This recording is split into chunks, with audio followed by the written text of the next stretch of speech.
You equate criminals with gun culture, that somehow gun culture is a subset of criminal activity. It's not.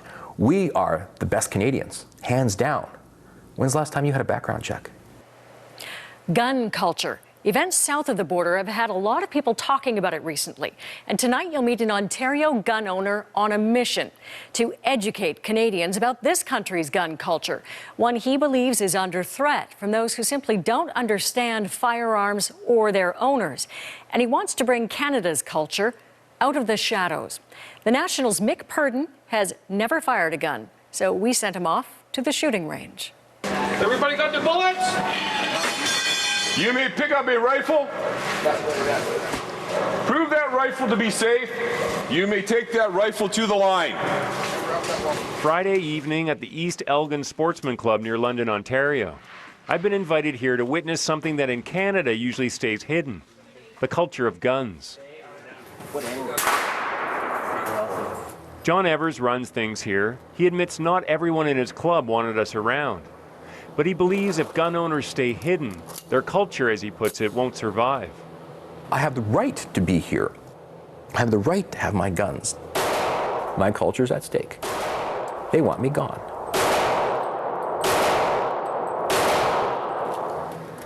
The they who want him gone, Evers tells me, is pretty much everyone in Canada who doesn't own a gun. And so one of the things he does is try to convert people. So you're letting me shoot your favorite gun? Correct. This is my pride and joy. For Evers, you're either with him or you're against him. You love guns or they're a four-letter word. But here's the thing. If we're honest with ourselves, that's how most of us think. With guns, there's no middle ground. I got to admit, sitting here in front of all these handguns, it makes me slightly uneasy. Like I've never actually touched a gun before. Correct. But the why, and again we're going to... I don't know. I'm just saying. Because you have no experience. You put it in, well, in they're your also statement. designed to shoot living things. They're designed to know. They're designed to shoot. Full stop. Yeah. There it is, right off the bat, the age-old guns don't kill people, people kill people argument. But I've come here to try to get beyond that. Explain gun culture. This is my culture. When you say gun culture, you don't think of me. You think of the gangbangers in Jane and Finch. You think of criminals, and you equate criminals with gun culture, that somehow gun culture is a subset of criminal activity. It's not. We are the best Canadians, hands down. When's the last time you had a background check? Mine was this morning. Before that, yesterday. Before that, the day before. I get a background check every day. When was your last one? How do I trust you? We're not the criminals. You could be. Ever think of that? I get it. Evers feels persecuted, his whole culture discriminated against. And his point about the background checks? Well, it is true every day an RCMP computer runs the names of gun owners to see if they've committed a crime. So what's in here? That's our handguns. They're all in there? They're all in there. In here? Range here. Yep. When you're treated like that, Evers tells me, the shooting range becomes a sanctuary. My family grew up here. My son's been here since he was 5 years old. And my daughter was 8. Marissa is now 22 and at university. And today, Dad is going to help her with her technique before she heads off to class. Are you ready? Stand by. Beep.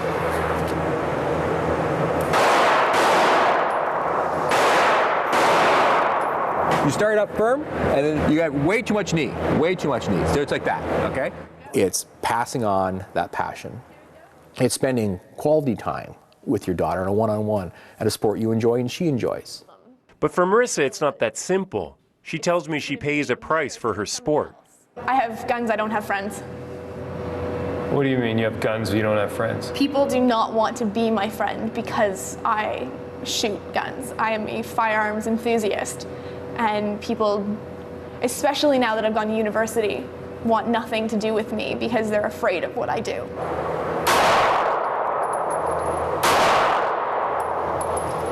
If I have to postpone telling somebody that I shoot in order to get them to see that I'm a good person, I'll postpone telling them I shoot because I need them to know I'm a good person, that I'm not going to hurt them, that I'm not going to do anything that's crazy or insane.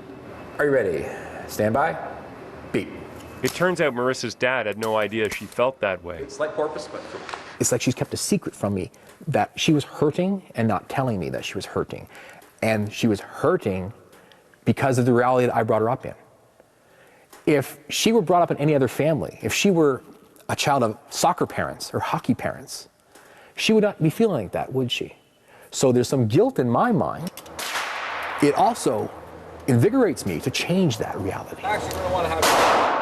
Both father and daughter tell me that every time there is gun violence in Canada or the United States, they brace themselves. When Sandy Hook occurred, obviously I was sad and distraught over the tragedy itself. But for me, there's a secondary aspect to it. Because you just wait, because here it comes. They're coming after me now. Because of that, they'll come after me. On a personal level, I am often hated, gun owners are hated and derided because they have guns. Well, what are these to you? Still, with Evers's guns spread out in front of me, it's hard not to remember Adam Lanza. The Sandy Hook elementary school shooter got his weapons from his mother, who was a gun collector. Adam Lanza was mentally ill. And that is why that occurred. The mental illness is why that occurred, not the gun control. But if there were no guns, then he couldn't have shot. If there are no guns, how do you create that? The genie's out of the bottle. And even here in Canada, it might surprise you just how much. While nobody knows exactly how many guns there are in the country, the RCMP puts the total somewhere around 8 million. That ranks us 12th in the world. As Canadians, we think guns are purely an American obsession. Not true. Exhibit A. Evers's Gun Club is just one of hundreds in the country, and this place is growing. In the last 10 years, membership has more than tripled to 700 people. Why? In part by going after the kids. Friday night is pizza and target shooting.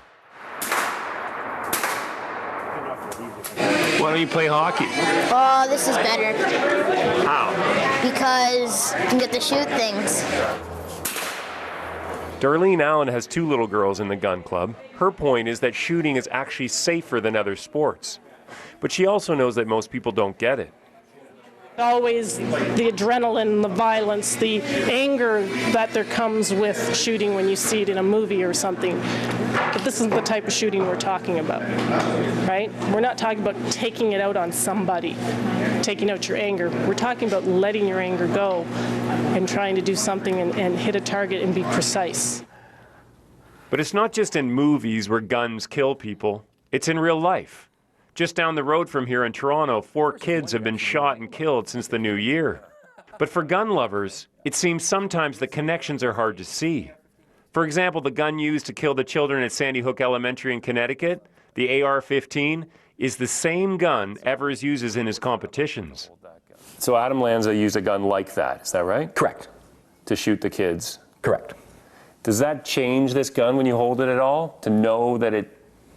No. A drunk driver last week killed someone with a Honda Accord. Do Honda Accord drivers feel different because he used a Honda Accord? Of course not. It's a Honda Accord. This is an AR-15. It's the user. It's the Adam Lanzas you need to worry about, not the John Evers. For me, I have fond memories of this. I'll be using this in Pennsylvania for a 3-man, 3-gun competition in April. And I'm going to have fun. Remember, relax. You want to be relaxed. And there it is, the big disconnect for so many people. Enjoying guns. Finger on the trigger now. How does that work? Well, I'm about to find out. You really are trying to convert me. Absolutely. I'm trying to educate you. If education is conversion, that's great.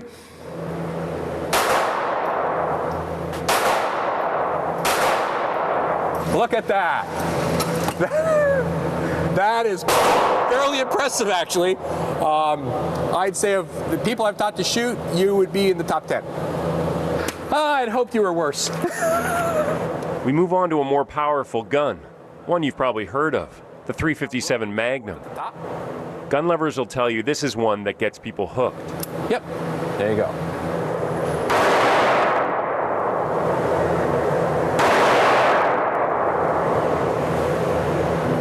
Bit more? And that's actually a medium load for that.